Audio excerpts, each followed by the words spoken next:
São todos muito bem-vindos a mais um vídeo do canal Lendo Letras.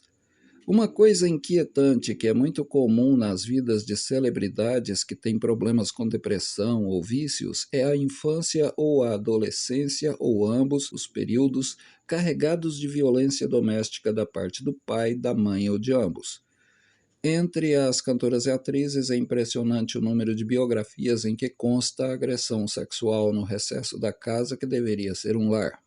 E entre os cantores e atores, espancamentos e humilhações durante suas primeiras décadas de vida costumam ser muito frequentes. Tem uma frase que diz que a vida às vezes trata as pessoas como frutos, daqueles mais espremidos é possível tirar mais caldo ou suco bom. Tormentos vividos em tenra idade geralmente causam traumas para a vida toda, mas em alguns casos viram livros, filmes e séries ou letras de música de sucesso. O irônico é que muitas vezes as pessoas de fora não percebem que aquela obra de arte é na verdade um grito por socorro, que no mais das vezes não é atendido e o resultado é trágico. Quem expõe seus demônios interiores e seus traumas nas letras de música que escreve condena a si mesmo a reviver tudo cada vez que canta para as plateias. Chris Cornell teve uma infância nada memorável. Morando com os pais e mais 5 irmãos em uma casa simples, tudo era regrado e praticamente tudo era proibido, e quase todos os dias o pai, que era alcoólatra, violento e abusivo, arrebentava os filhos na porrada. Isso nas palavras de Peter, um dos irmãos de Chris. Nada de estranhar que isso moldasse a personalidade dos filhos, o que aconteceu mais intensamente com Chris. Problemático na escola, foi muitas vezes transferido sob ameaça de expulsão. Quando tinha cerca de 7 anos de idade, encontrou numa calçada a coleção de discos de vinil que seu vizinho havia jogado fora devido a um alagamento, e havia muita coisa boa ali, como, por exemplo, Beatles. O resultado foi paixão à primeira audição. Percebendo isso, a mãe o matriculou em aulas de piano e violão. Quando Chris entrou na adolescência, os pais se divorciaram. O impacto emocional causado, mais as más companhias que o jovem conheceu, já que ficava quase o dia inteiro nas ruas, começou a desandar a coisa toda. Com 12 anos, ele já fumava cigarros nada convencionais, com 13 era usuário de pílulas que não eram prescritas em receita médica. Aos 14, teve uma viagem alucinógena tão traumatizante que passou a ter pelo resto da vida crises de pânico horríveis. O susto foi tão grande que Chris prometeu a si mesmo que iria parar com aquilo, mas aos 15 anos teve uma recaída. No ano seguinte largou a escola e passou a trabalhar em subempregos de curta duração. Nessa época, a mãe lhe deu de presente uma caixa de bateria e ele aprendeu a tocar pegando gosto pela coisa. Começou a levar mais a sério seus trampos para juntar dinheiro e comprar uma bateria completa. Participou de pequenas bandas cover, mas logo sua marcante voz, com incrível alcance de quase 4 oitavas, começou a chamar mais atenção do que a habilidade com as baquetas. Numa dessas bandas cover, Chris conheceu o baixista Hiro Yamamoto e o guitarrista Kim Tail.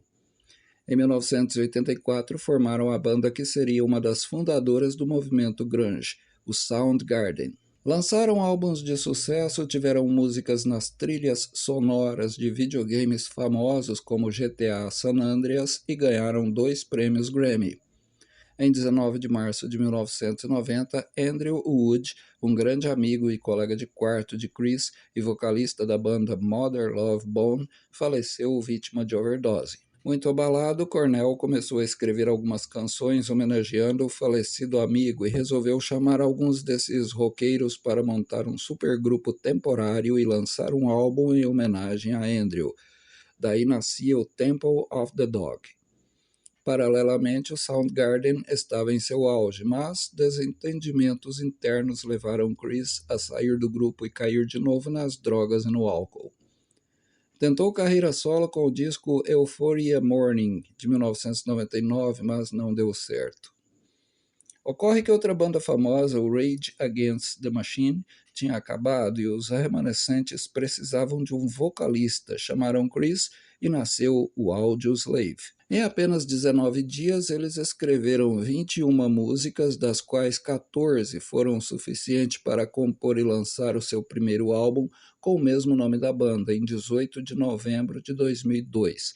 O álbum foi um sucesso estrondoso, em grande parte por causa da música Like a Stone, que é o tema deste vídeo. Se está gostando do vídeo, deixe seu like e se não é inscrito, inscreva-se ativando o sino de notificações, marcando a opção todas. Caso queira comentar e compartilhar, será ótimo. Mesmo com o grande sucesso, a vida pessoal de Chris estava péssima, divorciando-se da esposa Susan, com quem tinha uma filha e uma história de 10 anos de casamento. Além disso, ou talvez também por isso, ele enfrentava uma forte depressão e acabou recaindo nos vícios de drogas e álcool.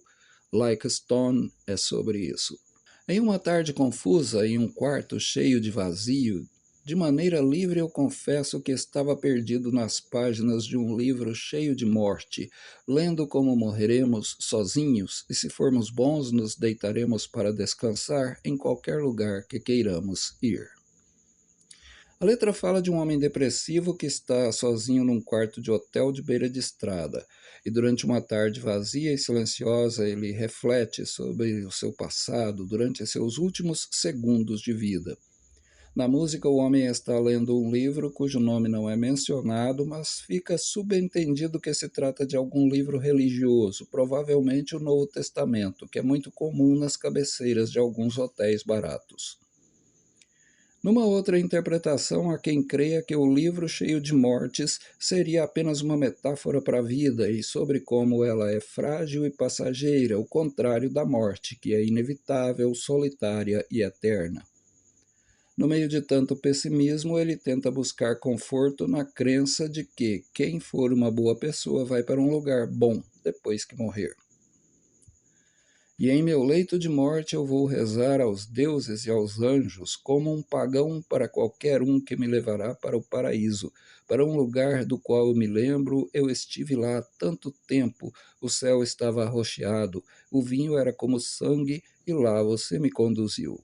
Apesar de ser alguém cético e nada religioso, a angústia que ele sente em seu leito de morte o faz aceitar todas as crenças. Ele ora para diversos deuses, anjos e para qualquer entidade que venha aliviar a sua angústia e o levar para o paraíso, um lugar que ele descreve como se já conhecesse. O vinho faz alusão ao sangue de Cristo e como ele foi derramado. Aqui ele está se referindo à crucificação, onde Jesus morreu para salvar a humanidade de seus pecados. Por isso ele diz que o céu estava machucado. Em outras palavras, ele sabe que errou e pecou durante sua vida, mas quer ser perdoado e retornar para esse lugar tranquilo onde ele poderá descansar. E eu continuei lendo até que o dia tivesse terminado e me sentei em remorso por todas as coisas que fiz, por todas que abençoei e por todas que errei, em sonhos até minha morte. Vou vagar. E então veio o polêmico refrão. Em sua casa anseio ficar, quarto por quarto, pacientemente vou esperar por você como uma pedra, vou esperar por você, sozinho, sozinho. Para essa casa, há duas possíveis interpretações. Pode ser a casa de Deus, ou seja, o paraíso, ou numa visão mais sombria, Chris poderia estar prevendo como ele iria morrer, já que, como uma estrela do rock, ele realmente vivia de quarto em quarto, passando tardes e noites sozinho em quartos de hotel à espera do próximo show. Para alguém com graves distúrbios mentais como Chris, passar tanto tempo sozinho nesses ambientes, olhando para a parede, revisitando o próprio passado, não ajuda em nada. Quando o colega de banda Tim Commerford perguntou quem Chris estava esperando, o compositor disse: a morte.